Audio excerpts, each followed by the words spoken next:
Last fall, Keith took a new job, and I talked him into taking some time off in between jobs so that we could wrap up our summer with a few more activities and a long weekend away. There are several locations that are just northwest of us that we wanted to check out. This adventure ended up being so much more than we expected.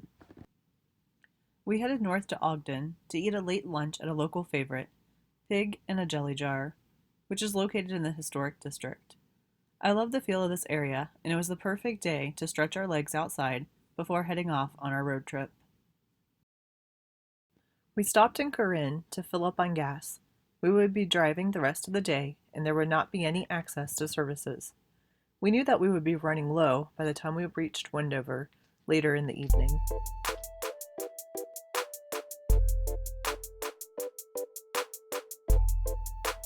The ATK Rocket Garden in Corinne, Utah is a must-stop if you are heading to the Golden Spike National Historic Site. It's located only a couple of miles out of the way, but it's very impressive. The garden features rocket boosters and missiles that each have plaques of information for a self-guided tour.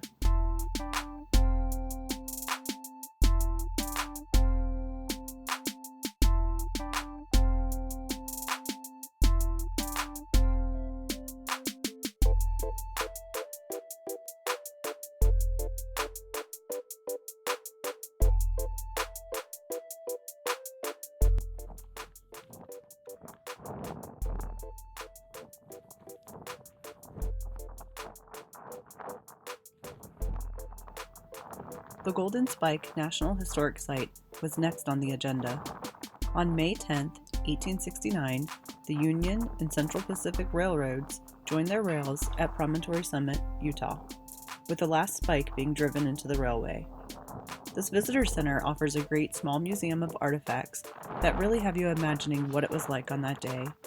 You can even walk out to the site of the Golden Spike, where two replica steam locomotives really give you a feel for the history of the site.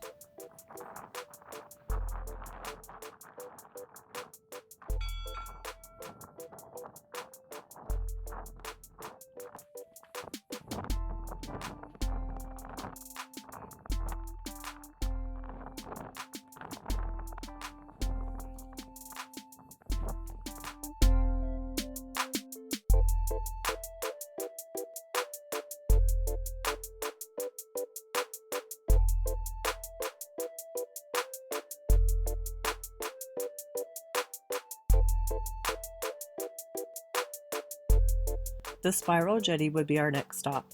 We traveled about 15 miles on the gravel road to reach the earthwork sculpture that was constructed in 1970 by Robert Smithson.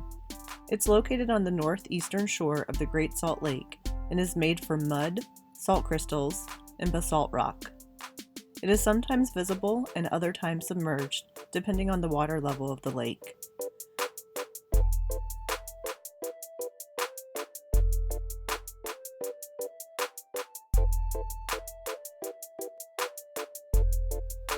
We would now be driving the Transcontinental Railroad Backcountry Byway. It's a 90-mile old railbed road that's passable by high-clearance vehicles. The desolate landscape seems haunted at times, but eerily peaceful too. Basically, nothing remains of the railroad towns on this stretch of railway, but it's an interesting drive. There are some important things to be aware of if you plan on driving the byway. First, it is a narrow roadway with gravel and dirt surfaces, and driving is limited to the byway corridor. Do not drive off the trail. It's also recommended for high-clearance vehicles. You also need to carry at least one spare tire. Old rail spikes often surface and cause flat tires. Detours around culverts and old railway exist, so be aware of your speed. Also, the desert temperatures easily exceed 100 degrees in the summer, and they can drop below zero in the winter. Make sure that you have plenty of supplies. There are no services available. Take plenty of food, water, and fuel. It's recommended to carry additional fuel.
After leaving the Spiral Jetty, we were off to see the Sun Tunnels by Nancy Holt.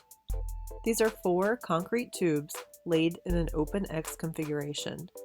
Each tunnel is 9 feet in diameter and 18 feet long. This is actually an astrological gazing station. The pierced holes depict constellations, and the sun's horizon is centered through the tunnels during the summer and winter solstices. This has been on my list to see since I first learned of these pieces of artwork. I love the simplicity and the complication woven together in the sun tunnels. By this time it was getting dark, and we were running very low on gas. We had 2 choices. Continue on the railway road, which was less miles, but if we did run out of gas, we would likely be stuck until someone found us, and who knows when someone might be passing through, especially during the night on a Thursday. While on the railway, we had only seen about 4 cars the entire day. Option 2 involved driving more miles, but we would hit a main road in hopes that someone could help us, or there might be a gas station that Google Maps wasn't picking up.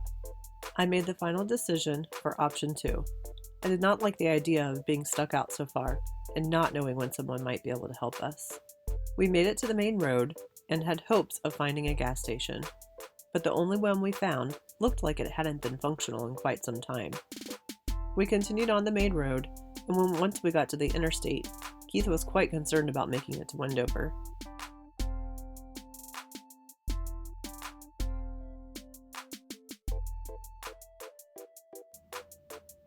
We nearly coasted into the gas station, just in time to fill up.